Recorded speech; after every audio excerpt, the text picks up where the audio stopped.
Well, hey, everybody. I'm glad that you're with us here today on a Sunday. That's the new time, which is 7 p.m. Eastern, 4 p.m. Pacific on a Sunday.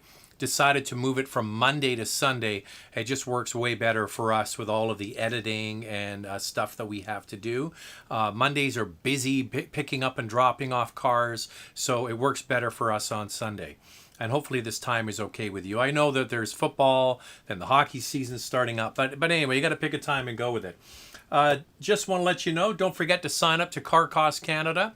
Become an expert member. If you're looking for a brand new car, you need all the help you can get with the shortage of vehicles and the lack of any kinds of deals. Really, the only way you're going to know if there's any kinds of deals, incentives, rebates, secret interest rates, is to sign up to Car Cost Canada, use the promo code MOTORMOUTH, and become an expert member. If you're doing any shopping for a brand new car, that's what you have to do. And also, Canada Drives, if you're looking for a used car, it's 100% online car shopping, which means you go onto their website, you look at all the different vehicles, you order the car online, they deliver it in a truck right to your house, and then you have 7 days to drive it. And if you don't love it, you can return it or exchange it for something else. That's really how it works. All right. As the questions start to come in, I just wanted to go over some of the automotive news. So as we ended September and rolled into October, that ended the third quarter of the year, and the auto industry announces now their sales at the end of a quarter. They used to do it every month. Now they're doing it quarterly because of all the changes with COVID, with sales, and now we've got the chip shortage. Now the big news is in the third quarter of 2021 in the United States, Toyota became the top selling brand, passing General Motors, Ford, and FCA Stellantis. But that's because of the chip shortage. They hadn't really felt the effects of slowdowns from manufacturing yet, but now Toyota is also feeling the shortage in the chip world, so it's going to be interesting to see what happens. So in the United States, Toyota became the top selling brand. Now here's what's happened in Canada. Year to date in Canada, Ford is remained the number one brand, General Motors second, but Toyota has moved into third place, and then it's Stellantis FCA in fourth place. Some brands that have had amazing sales increases this year in Canada: Toyota up 30% so far this year, Kia up 23%, and Volkswagen up 25%. So brands that had inventory and had vehicles on lots and were able to sell cars to people that wanted them definitely benefited and had vehicles to sell, so they mopped up some sales.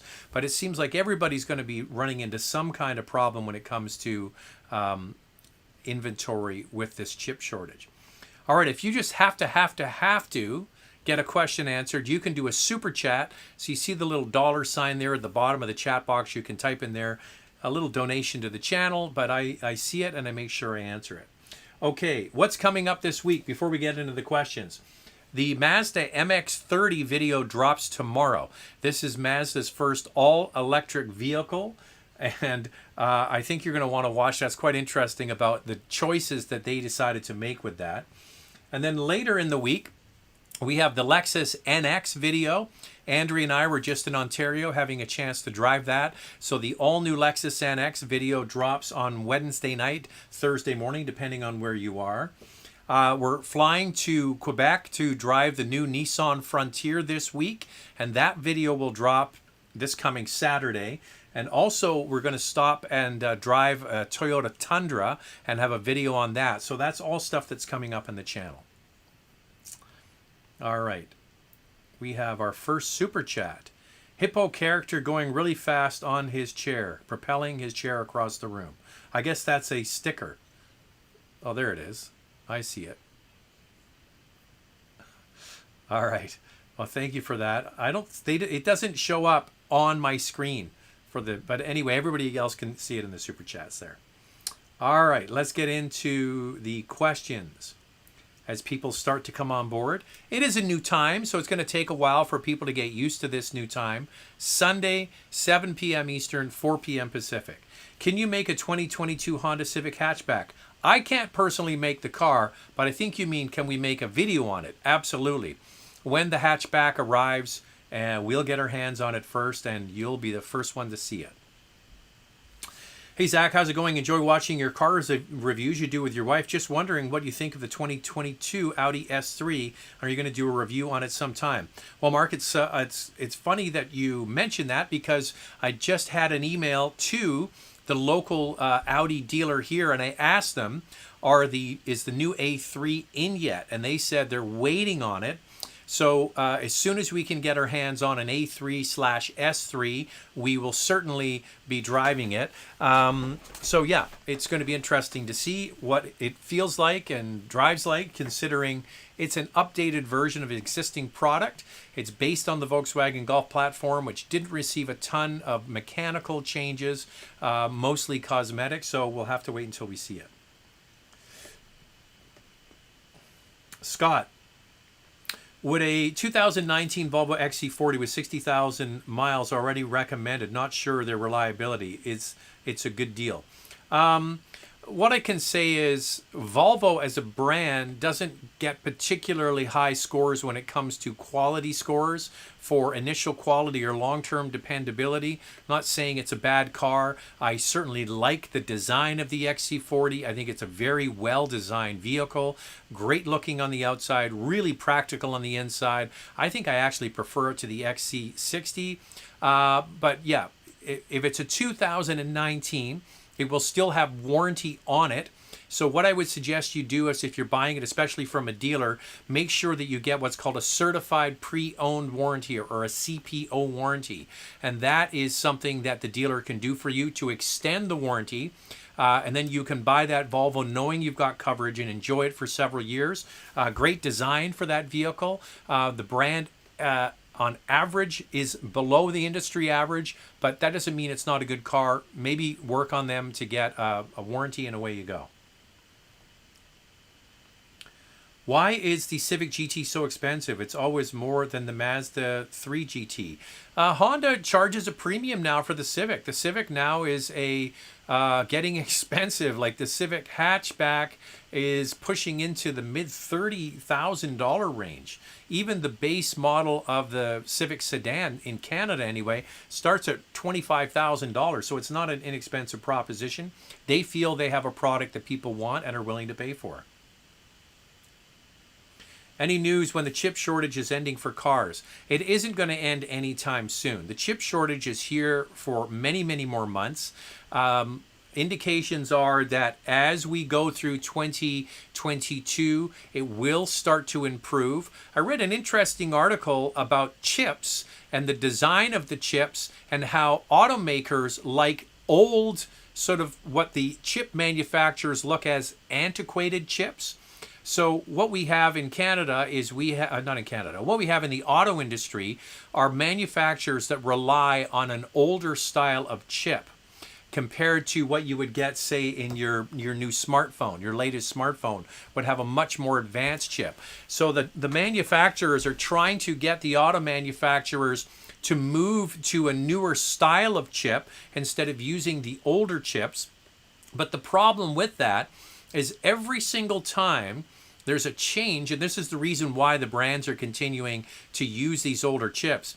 Every single time that you have a new chip implemented into a product, say it's a controller for your power windows or your automatic climate control or anything, that has to be bench tested, and that can take months and months and months for each item in the vehicle to be tested to make sure that it's going to work over and over and over again. So that's one of the reasons why the auto industry is so reluctant to move to newer chips, because every component in the car would have to be bench tested, which could take months and months and months. So that's another reason why we have all of these issues. All right, we do have some super chats coming in. Oh, I'm going to turn my volume down on my phone. Just a second here. I just got a notification that Motormouth is live with the live show. That's good to see. I could trade in my 18 S5 for more than what I paid in August 2020. Thinking about upgrading to a 2021 S5 or an M340. Thoughts? Okay, so you've got an 18 S5 and you could get a 2021 S5 or an M340. Well, the fact that you're getting more money than you paid for the car is incredible. If you can get the dealer to sell you the new car at MSRP and not charge anything over that, it might actually be worth it, because you're really just paying for the difference. And in this case, considering they're willing to give you over your initial MSRP for your 3-year-old car, that sounds like not a bad deal. I love the inline 6-cylinder of the BMW. I encourage you to try it and then get into the S5 and try that. The inline 6-cylinder really is in a class of its own. So if you're considering that engine, my heart says that's the one I would want, but it doesn't mean that the S5, there's anything wrong with it. There's absolutely nothing wrong with the S5. And I think also that the infotainment system in the BMW is a little bit, you've got the touch screen, you've got the iDrive controller, you've got a combination of both, of screens and hard keys, and it kind of speaks to me personally instead of just being touch screen, which I kind of prefer. Another super chat. Zach, the Boxster market is going crazy since the electrification announcement. 981 Spider or 718 GTS 4.0 Spider at $25,000 premium. Listen, what I would do is I would order one. I mean, why would you order? Why wouldn't you just wait for the 4-liter? Just order one and pay MSRP for it. And if it's worth more than that, that's a good deal. So this was hinted. I remember when I was at the 911 launch talking to it was at the GTS launch with the 4-liter, and there was the head of engine development was there. This was in Portugal a year and a half ago, one of the last trips before COVID hit, and he kind of dropped a hint that, because we were talking about the next Boxster and Cayman, and he said, well, maybe the next Boxster and Cayman won't have a gasoline engine. And I thought, well, there's a nice hint. So yeah, that's where they're going with it. So yeah, if I was in the situation I was looking for a Boxster or Cayman, I would just order a new one and pay MSRP. I wouldn't be paying over. Just get a dealer to order you one and see if you can get it. There's a nice super chat from Max. Thank you very much. Another one here says, I'm planning a used car. I wanted to know your thoughts on an 18 Nissan Versa Note SV. Well, listen, how much money do you want to spend on a car? This is an inexpensive car to start with. And in the used market, I think there probably are better choices. The Nissan Versa Note is a very practical size of car. It's got a big back seat, and it's a kind of a boxy vehicle with a lot of cargo space. But the continuously variable transmission really does not do it any favors. I think there are better choices out there. Maybe look for a Honda Fit. Honda Fit is another very, very practical hatchback car. We talked about a Civic hatchback. That's a great choice. But yeah, not a huge fan of the Versa Note. It's really a cheap car that's used, and it feels really cheap. There are better ways to spend your money. Thanks, Zach. No additional question, just showing support for the channel and this kind of content. Well, I appreciate that. Yeah, I wish I was in the position where I could be ordering a Boxster or a Cayman. I would just order a GTS with that 4-liter. It's actually a good deal. If you actually look at what you get with the Boxster and the Cayman with the flat 6 4-liter, compare it to the 911, and compare it, it's actually a really good deal. And I'm with you. I think in the long run, these things are going to hold their value. You got to remember, though, that a Boxster and the Cayman has a life cycle of 7 years, so you can sort of factor in when you think they're going to replace it. Just go back to when the new model was introduced, and then add 7 years. That's when the new electric version will come.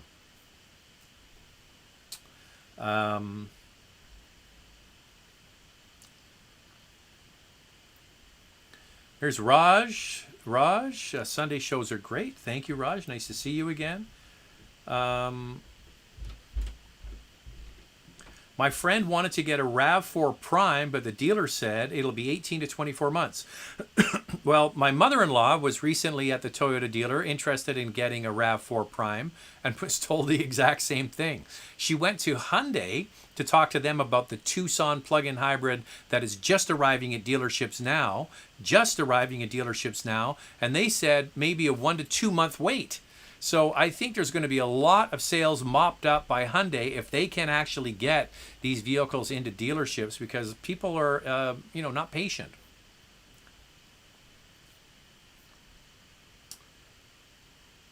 This is Max again. Hi, Zach. Is RAV4 reliable SUV? Just thinking to buy, need your advice. Yes, incredibly reliable. If I was going to put my money on a horse to go the long range, it would be a RAV4 in the compact utility space. Now, the first year they brought it out, the current model that's available for sale now, in 2019, there were a few little bugs, but if you're buying a 2021 or maybe waiting for a 2022 model year to come, I have no issues with it. All right.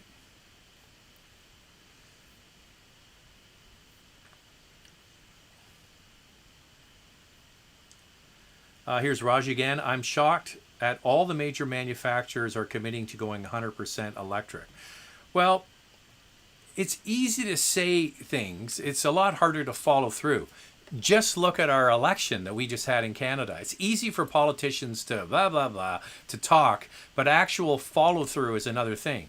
The problem, I remember Don Romano, the president of Hyundai Canada, we did a Q&A via Zoom for a launch of, I can't remember what the vehicle was, but anyway, it was a Zoom call, and we're talking about electrification, and he said there isn't going to be a supply issue of electric cars, there's going to be a demand issue. And this is what I've been saying for many, many months and even years here on this live show. There's going to be, every single manufacturer is going to be introducing an electric product. There's going to be winners and there's going to be losers, and there's going to be more electric cars than there are people to buy them. Look at Polestar, for example. Volvo's electrified platform, they've introduced their vehicles. Have you seen a Polestar on the road? I haven't. There's going to be lots and lots of electric cars and plug-in hybrid cars that are just not going to sell. Here's the Mazda MX-30 with a range of 160 kilometers. I just don't see that one being a big seller. Do you? I think it's easy for brands to say, oh, we're going to do this, we're going to do that. But the one thing that politicians and car executives forget is that humans are the ones who make the decisions on what sells and what doesn't sell. So if people don't go and buy your new hot car, then it's not hot. And they continue to keep their gasoline cars, well, then you've got an issue. So it's going to be interesting to watch. There's going to be winners and losers in this. And I think winners will be Tesla, Toyota, General Motors, Ford, the Volkswagen Group, and then there could be, and then the Hyundai Kia, or we'll just call it Hyundai, but then there could be a lot of other brands that just fall by the wayside when it comes to electrification.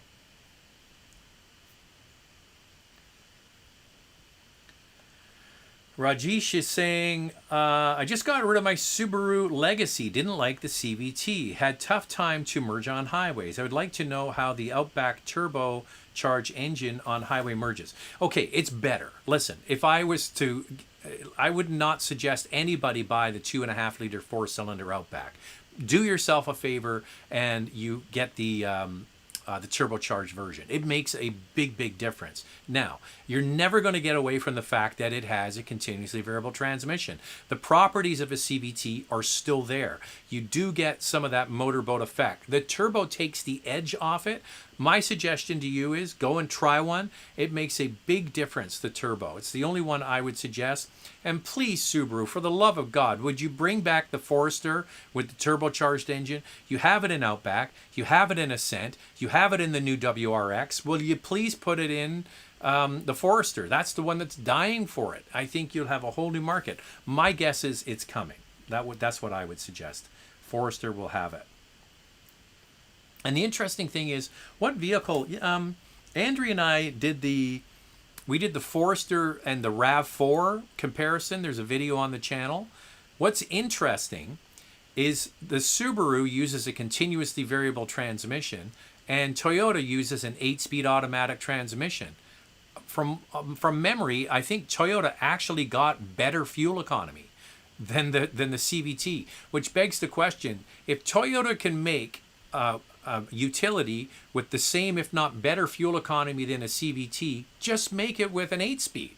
People are not asking for CVTs. It's not the transmission people want. It turns people away from your brand. If they can do it with an 8-speed, why can't others? That's what I say.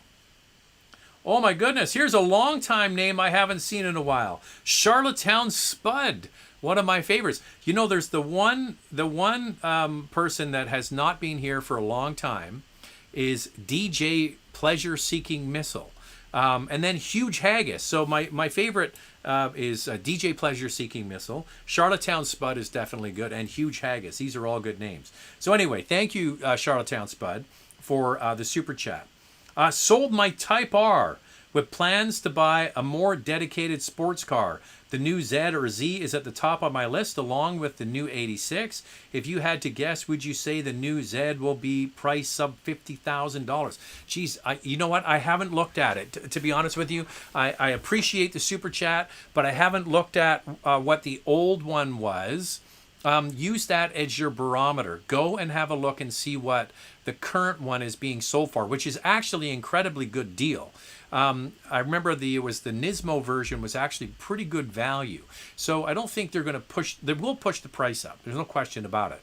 But go and have a look and see for yourself. Even if you add 10% to the cost of the current car, will give you a good indication of where it's going to land. They're not going to push the price way up.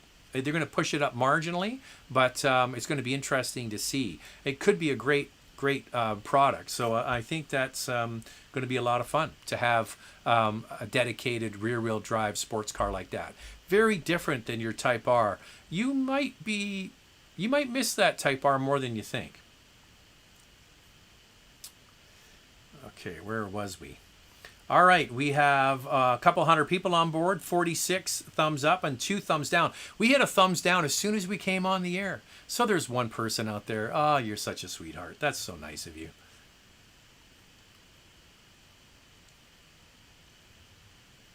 All right.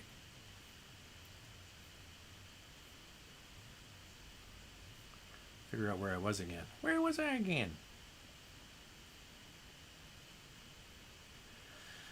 Here's Chad. Hey, Zach, looking at an 11 all-wheel drive IS250, what are your thoughts on reliability? Well, Chad, if I was going to pick a car that would be in the most reliable category, it would be a Lexus IS. They're kind of legendary for just doing everything right, so I have no problems recommending it. Now, keep in mind, this car is 10 years old. I don't know the mileage on it, and you probably don't know who drove it or how they maintained it. So any car, any used car, you have to get inspected by somebody that knows it. So please, a 10-year-old Lexus IS can be very, very reliable, but that's really based on the fact that someone spent the money to maintain it. So have it inspected, check it out, could be absolutely fine. Hey Zach, if you were looking for a WRX, would you buy a new 2021 or wait for the 2022? I would wait for the 2022. I don't like the look of the new one as much as I like the current one, but the new global platform is much better.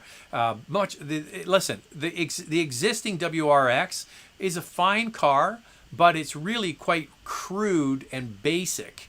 It's an old product. It's been around a long time. So the new one will be much nicer to drive. I guarantee you. The new platform, the global platform that Subaru is using is much better. So it will be a better driving car.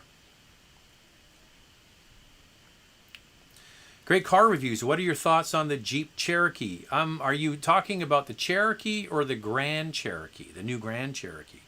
Which just came out the day we put the Grand Cherokee L video out. Jeep dropped all the information on the new shorter version, the Grand Cherokee. The Jeep Cherokee can be a very capable off-road if you get the Trailhawk equipped version of it. Has the 9-speed ZF transmission. They've worked out a lot of the bugs on that car. If you're not using it for its intended purpose, like the Trailhawk for doing some, off-roading or deep snow or something like that, you're probably better served to buy something else just for resale value. The Trailhawk is very, very capable, though. In that model. It can do a lot of really fun stuff. Hey Zach, we're in the midst of a fuel supply shortage here in the UK. Any top tips to get the best mileage out of my wife's stick shift Mini Cooper? P.S. I have sold my Macan. The tips for driving the Mini Cooper: short shift it, nice and easy, smooth, smooth, smooth. That's the best way to do it. There are some additives you can get to put in your fuel tank to help stretch the fuel economy. You can go to an automotive supply store and you'll be able to see some things that will help maybe with fuel economy.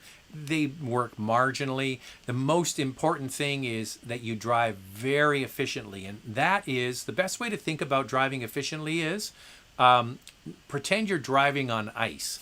Very smooth on the gas, very smooth on the brakes. Anticipate traffic lights. Don't brake too suddenly at the last minute. Don't accelerate quickly. The other thing is check your tire pressure. One underinflated tire is worth 2 weeks worth of extra fuel over the course of a year. So tire pressure is key. It wouldn't cost really anything to go and get a new air filter for your car. They're easy to change. You can do it yourself. So go to the auto supply store, maybe get some fuel additive to help make the car run a little bit better, get a new air filter and keep the tire pressure up and drive it gently. That's the best way to do it. I mean, a Mini Cooper is already a very efficient car, but if there's no fuel, there's no fuel. The other one is park it and walk more. Take your bike. Do you think all brands will go electric or perhaps just become hybrid? I can't do 100% electric. What if I run out of power? Well, it's interesting because this dovetails into the previous comment about the UK, and there's a major fuel shortage. There's a gas shortage, and the number of people that are searching to get electric cars in the UK has shot through the roof. The problem is, if everybody in the UK went out and bought an electric car, what's that going to do to their power grid? I think, Raj, by the time car manufacturers by 2030, 2035, range really won't be an issue. We're going to have electric cars with plenty of range for you to go several days between charges, just like you go several days now between filling up your car. Hey, Zach, do you think this relaunched segment of smaller pickup truck is going to pick up? I like what you did there. I see what you did there, Josh. I think it's all going to hinge on the success of the Maverick and the Santa Cruz. I think the Maverick is going to sell really well. I was actually online looking at one, and if I just wanted to have a little truck to go to the gardening store and to the dump once in a while, go to Home Depot and get some supplies, that sort of thing, I'm not sure I would need the turbo high horsepower version of the Maverick. I'd be quite happy with the hybrid. It gets incredible fuel economy, and you've got a pickup truck. So I think if these things become really popular again, I think more brands will come into it. My guess is the Maverick is going to sell well because of the hybrid for fleet sales. I think that's what's going to happen with that one.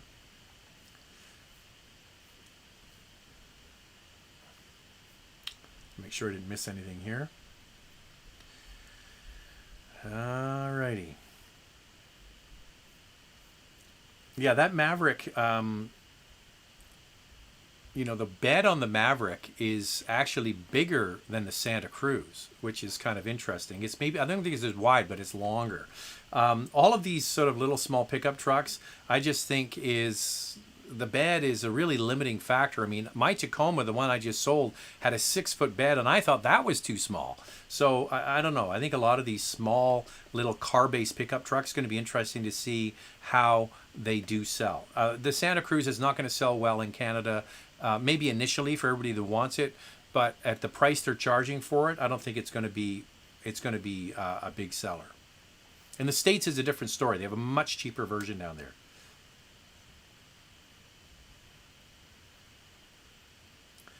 Here's Malcolm. Hi, Zach. Enjoy new time. By the way, brake lights do come with ACC on the Macan. I'm not sure what that means. Have you seen the image in the rear end of the new Integra? Hopefully it turns out interesting.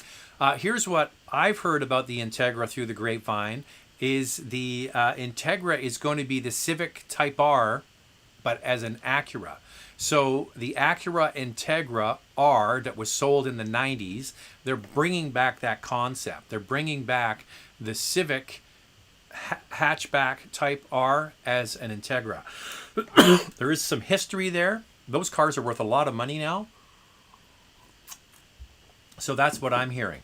That's what we're going to be getting. Book the Santa Fe plug-in hybrid, but now having second thoughts about Tucson plug-in. Your thoughts, please. Listen, they're very different vehicles. The Tucson is more modern. On the inside, there's no switches or buttons. It's just a panel and it's a touch screen. The Santa Fe has loads of buttons and switches and is appealing. I think it really breaks down that the Santa Fe was designed and targeted, and it's a slightly bigger vehicle, designed and targeted for sort of like the Gen X and baby boomer crowd.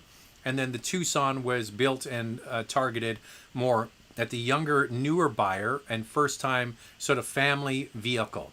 That's the way I kind of see them. But I think there's going to be a lot of the older people, the baby boomers, as I mentioned, who will try that Tucson and like this sort of modern kind of feel and vibe to it. There's no wrong answer. They're both the same. They're using the same technology. They're using the same powertrains. They're built on a modified version of the same platform. It's just execution. This, the Hyundai has more chrome and a more upscale kind of look, and you have traditional buttons and switches on the inside. Where over at Hyundai, it's cleaner, more funky looking. You have to decide which one you like, but they're the same vehicle essentially underneath. The Hyundai is bigger and slightly heavier, which does affect the range.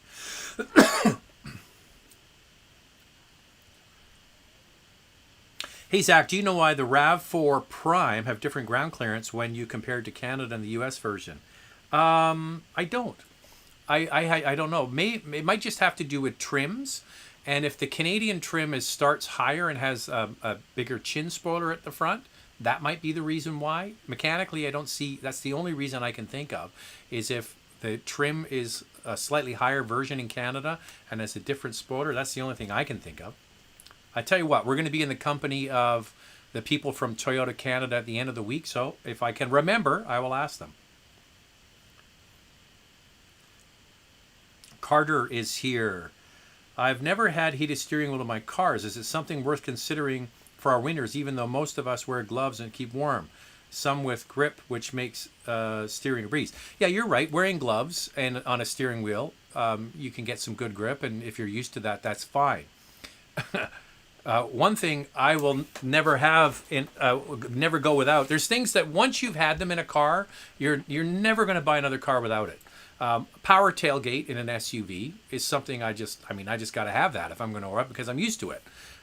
Heated seats. I'm never going to buy a car without heated seats, and a heated steering wheel. Once you've had a heated steering wheel in the winter, it's a game changer. On a cold morning, you put the bum warmer on, you put the steering wheel on. The cabin can take a while to heat up, but all your touch points, and especially when it's really cold, it makes a big difference. So listen, if you're considering getting a new car, yeah, get the heated steering wheel. You will not be disappointed.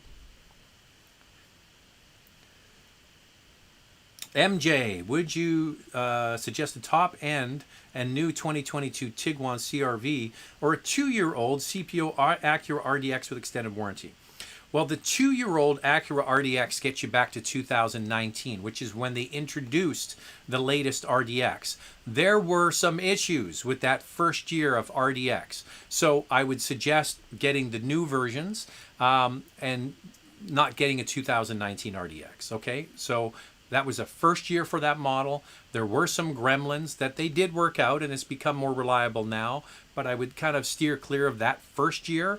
And if you're worried about that, either get a 2020 RDX or get those newer models.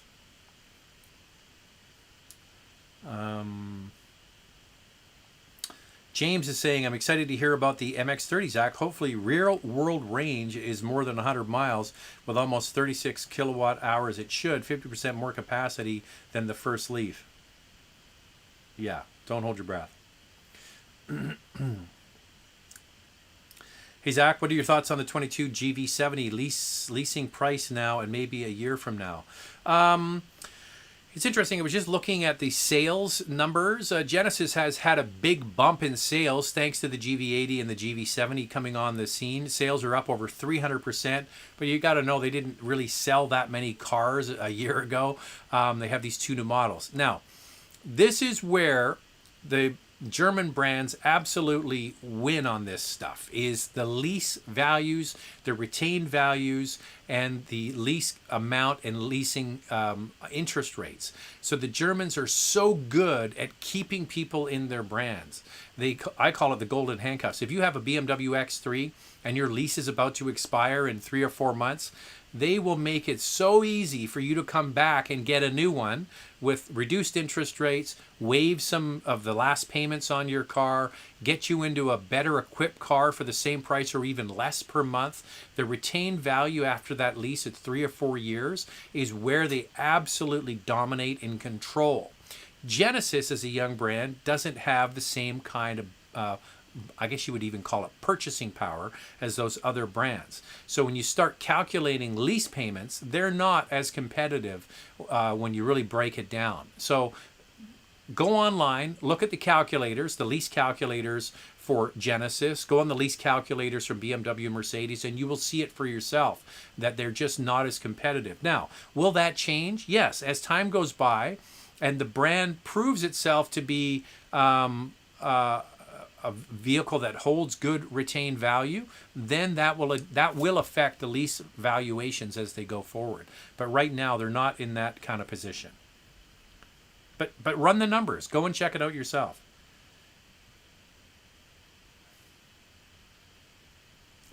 What are your thoughts on the R8 rear-wheel drive? Have you tested it? Years ago. I like the R8 a lot.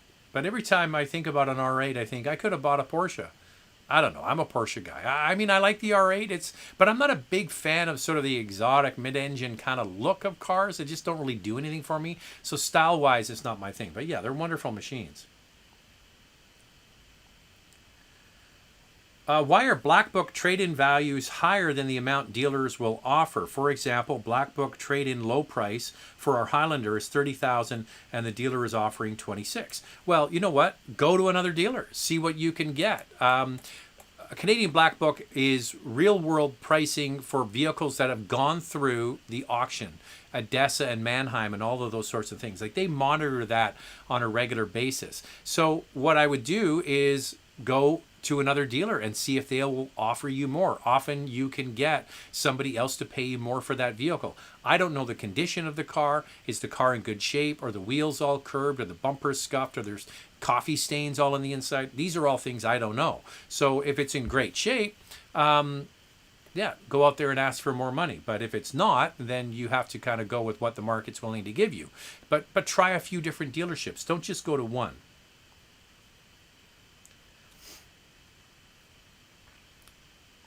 Hey, love the old new time. You often comment the 3.3 liter turbo engine in the Stinger. What do you feel about the same engine in the G80? Still a good buy? Looking for a certified? Yeah, there's absolutely nothing wrong with it. But I'm trying to remember the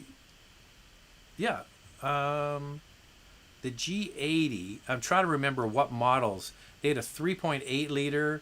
They had a 5 liter, and then they switched to the turbo. Yeah.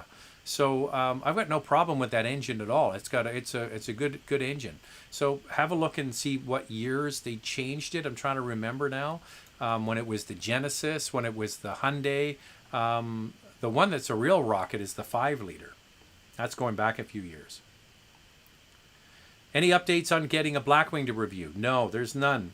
No Blackwing here. That's too bad. For about the same price, I would pick an X4 GLC or a Stelvio, I think is what you're saying. I'm leaning towards the X4 because of the 3-year maintenance program. Any thoughts? Yeah. So that's one of the advantages that BMW has their maintenance included for 3 years. Cadillac's the same way. You might want to go and drive the XT4. That's the Cadillac. It's in the same kind of category. And it has scheduled maintenance for 4 years, I believe. So if that's something that's important to you, the X4 is fine. Well, I'm not sure why you're choosing an X4 over an X3. It's really just a styling exercise. They're both the same mechanically. Can you make a Tesla Model Y electric and 2022 Kia EV6 electric? Yeah, when the EV6 is here, we'll get our hands on it. Tesla Model Y and the yeah, we're working on getting a Tesla here. Somebody's replying to the Versa, talking about the Nissan Versa Note, and the Scion XB is a better value over the Versa. I'm not sure there's a lot of them around. Depends on where you live. In Canada here, they didn't sell Scions for very long, and they weren't particularly popular. But yeah, if you could find an XB, it might be kind of fun to get one. But in the States, there's certainly plenty more. Do your parents still have the 66 Valiant with the slant 6 and the push-button auto? Yes, the car that ran forever without any microchips. Harold's referring to the fact that you talked about this car, the Valiant with the slant 6 and the push-button transmission. Apparently, as legend has it, that's the car that I was brought home from the hospital in, my dad tells me. But no, they don't have that. Are you planning to review the 2020 Tiguan by any chance? Yes. The issue with the Tiguan is that there has been a facelift for 2022.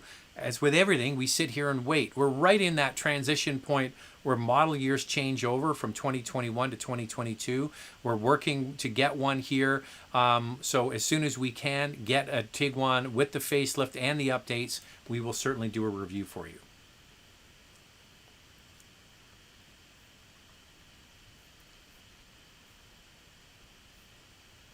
Sorry, I just want to make sure I'm not... Oh, we do have another super chat here. This is from James. We haven't seen James for a while. Charlottetown Spud, does it come in? All right. Sorry, guys. I'm just looking through here. There's that. Zach, looking at used winter tires. What's the shelf life of a tire? 80% tread on a great set of possibly 5 years old.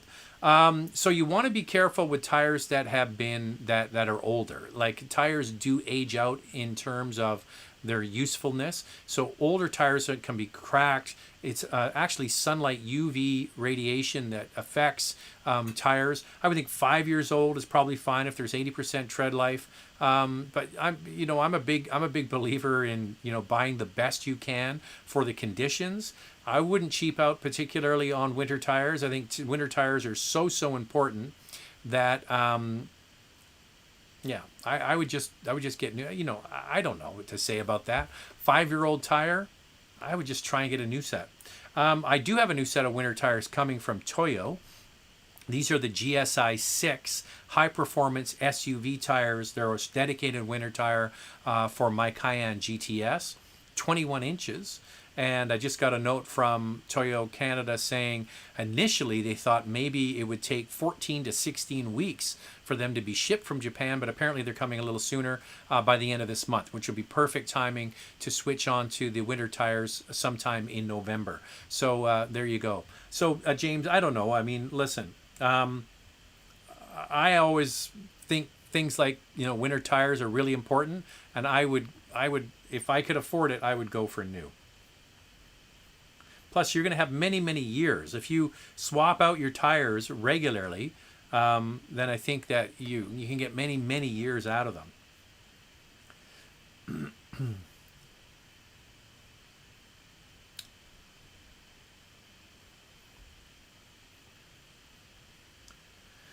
MJ, arguments for or against new 2022 mainstream compact SUV or 2 to 3 year old luxury compact SUV? This is a really interesting question because it really comes, down to what you really want out of something. So you can get a brand new vehicle that's not a premium brand, or a 2-year-old premium brand that's come sort of off lease. Now you can kind of have your cake and eat it too here, because if you're going for a premium brand that is a vehicle that's maybe had a 2 or 3 year vehicle come back off lease, and you can find one with fairly low mileage on it, the brand will run it through their shop and they will certify that vehicle for another 2 years of warranty. So, the premium brand, you get 4 years of warranty.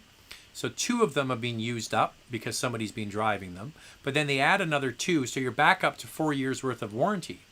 Or if it's 3 years, if you take a year off, if you've driven it for 3 years. So you still have 3 years of warranty. So you can kind of have your cake and eat it too, having a used vehicle, depreciated, get the extended warranty, and then you're driving a premium brand versus, a non-premium.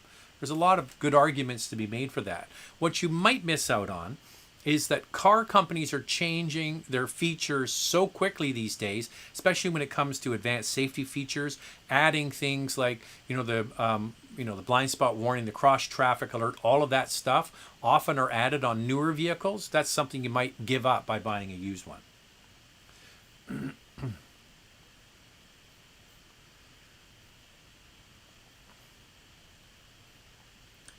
We have another super chat from Harold. No question, just a super chat. Well, thank you. Appreciate that. It's very nice of you. All right, we're getting close to 300 people on board. We have 108 thumbs up. There's 4 thumbs down. Really? There you go. I guess you didn't like my answers. That's all right. I can take it. Most people watch this after it's live. So all of you that are watching after the fact, I do appreciate that you have come here to watch these. They get about 5,000 to 6,000 views a week, which is good. The live portion, 300 to 400 people on, but more people watch after the fact. But I definitely do appreciate it. Dashcam Montreal, thank you for taking my question. Does a clear bra expel affect the radar sensor at the front end of my 2022 4Runner? I'm very curious to know. Thank you. That's a good question. I would suspect yes. What you have to remember though is that depends if you have you've got a 4Runner. Okay. When you look at the front of the vehicle, if there's an area of the grille, it's interesting you say a 4Runner because we were in Toronto this week driving the Lexus NX, and the vehicle that I asked to drive while we were there was the 4Runner TRD Pro, but I don't remember looking at the front that closely. So, couple of things. Often, I believe with Toyota, the big Toyota logo at the front is where they hide all of that stuff in behind there. Okay? Now, if it's not there, you'll see a portion of the grille where there's a clear plastic. That's where all the sensors and everything are placed behind that. I think with Toyota, it's actually in the Toyota logo. So I would suspect that you would just leave that alone and then cover the rest of the front of the car. I don't have the exact answer for you, but it doesn't take anything to put it on, and then if it isn't working, just peel it right off. It comes off quite easily. So that's what I would do, is look at the front of the vehicle. It's either going to be in the logo or it's going to be a separate part of the grille, and you'll know it's there because it's got clear plastic on top of it. You could get them to put it on, and if it affects it, peel it off, and then you'll know for sure. Hey Zach, Motor Trend reviewed the new Pathfinder and really gave it a pretty bad review and rating compared to the leaders. You and Andrea seem to like it. Do you like it over the class leaders? My issue with Pathfinder is I find that the ride is too rough. If you go and watch our review, we did point out a few things that we thought certainly could be improved. One was the transmission was kind of lazy. It's this new 9-speed automatic, but it's not a crisp. It's the way they programmed it isn't crisp. It's lazy to downshift. There were a few times where upshifts were stumbled a bit, and the ride for me, I just don't know why they made the ride so bumpy. I didn't enjoy the bumps. I like the packaging. The way the vehicle looks and the interior and the packaging is good. Those are things that I didn't like about it.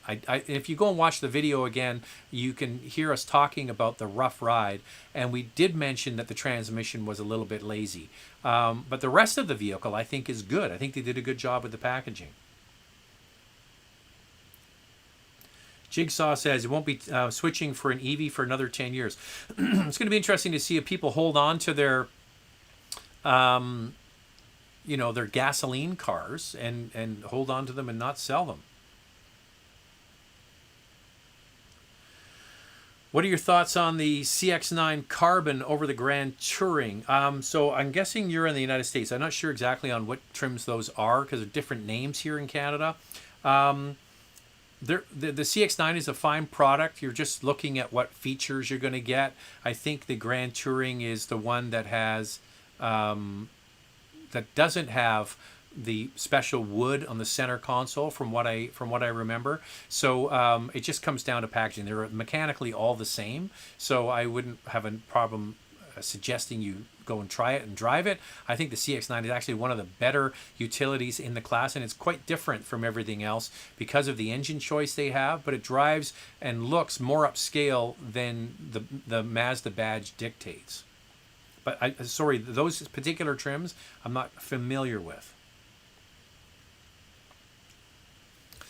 Thoughts on a CPO Audi A5 Sportback? I know you had an A7 and you claimed you had no issues with it. Yeah, we had no issues. We had our Audi for 4 years. We had an Audi A7. It went back to the dealer once for the light bar. You know, all the little LED pin lights in the top of the hatchback. One of the little bulbs burnt out, so they replaced the whole light bar. Was there anything else? Oh, and the first 3 months, the backup camera flickered and then went out one day, and they replaced the camera.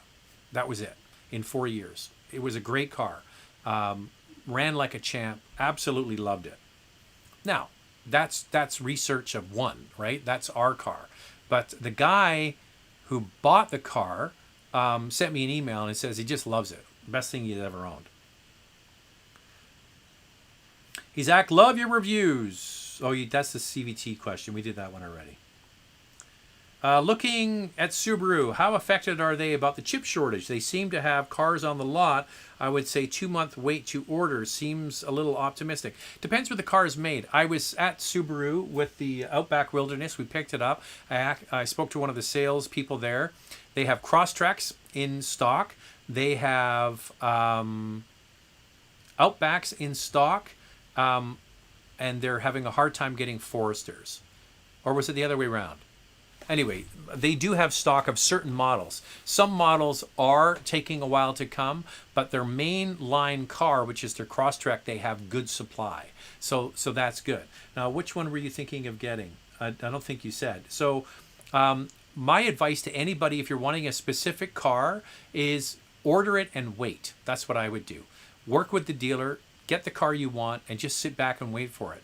Hopefully the car you're driving now is good enough to last you a few more months until the new one comes. But yeah, some cars are in short supply. Subaru seems to have a better handle on the chip shortage than most, and some of their main vehicles they actually have in stock.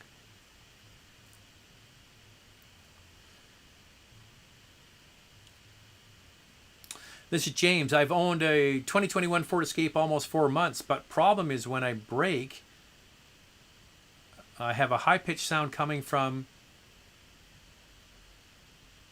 What I'm wondering, James. I think what you're saying is when you drive the car, there's a high-pitched sound. Do you have a hybrid?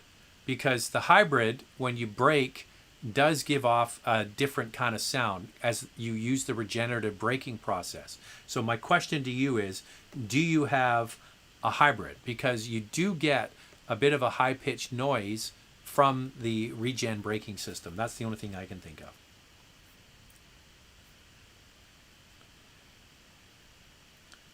We have Ben B here with a super chat.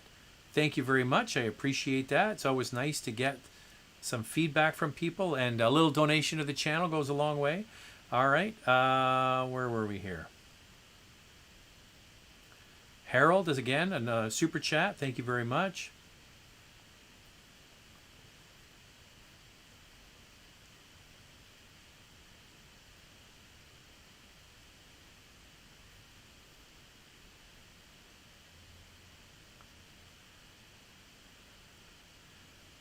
Would be great to see Subarus and hybrid platforms. It's coming.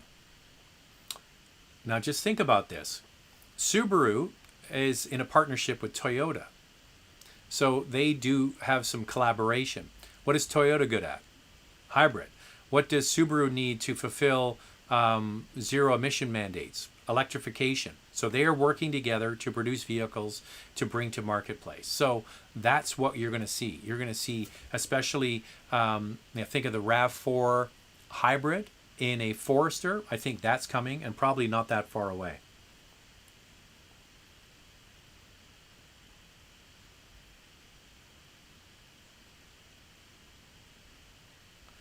Do you think Infiniti will be able to right the ship and sell desirable cars again? Their sales numbers this quarter are terrible. Absolutely right. I went looking at all of the different manufacturers, and Infiniti was just in the tank. Terrible, terrible sales. They are just holding on to get their hands on the Q60. So that is going to be the vehicle. So the Q60 has just been launched. Pathfinder on the Nissan side, the Q60 on the Infiniti side. That's their best seller. That's the vehicle they need to get people into dealership showrooms. Haven't had a chance to drive it. We were invited to go and drive the car in California in the Napa Valley because of COVID restrictions and everything. The trip was canceled by Infiniti, so we're hoping to get our hands on it. But yeah, the way you get into trouble is with product, product, product. The way you get out of trouble is with product, product, product. So I can see on the one side, on Nissan, they're doing a good job of introducing new product, that there's being attention to detail, and they're doing some good things. Hopefully they'll be doing the same thing with Infiniti. The first one is this Q60. Hopefully it's good when I get a chance to drive it, but that's the one that they definitely need. They don't really need to pay attention too much to the Q50 sedan because people aren't buying sedans. They need to get the Q50, sorry, I'm saying Q60. I meant QX60, not Q60. The QX60, and the same thing for the QX50. Those two vehicles, they need to, obviously get the QX60 into the market, which is coming now, but the QX50 needs to be redone. That car needs to be redone. Sorry, I got my Q's and my QX's mixed up. Hey, Zach, my mother is putting a lot of miles on her 14 RAV4. She is looking for something sporty, and she likes the Grand Cherokee. Do you recommend anything other than a Honda? The Grand Cherokee is just been announced, so if she likes the current one, there could be some deals on the outgoing model. I like the existing Grand Cherokee. It's proven to be really quite reliable, a wonderful vehicle, comfortable, solid feeling, like a really solid feeling utility, and is one of those sort of shining lights in the FCA Stellantis lineup.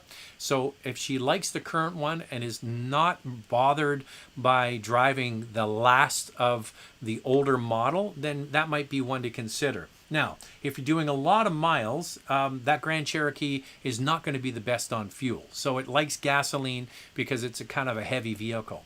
I would say go and try a new RAV4. If you've had great success with the RAV4, maybe try the hybrid RAV4. You're going to get a more comfortable ride, nicer on-road feel, quieter car, and way better fuel economy. So that's something to consider. Here's the question. Hey, Zach, always enjoy your reviews.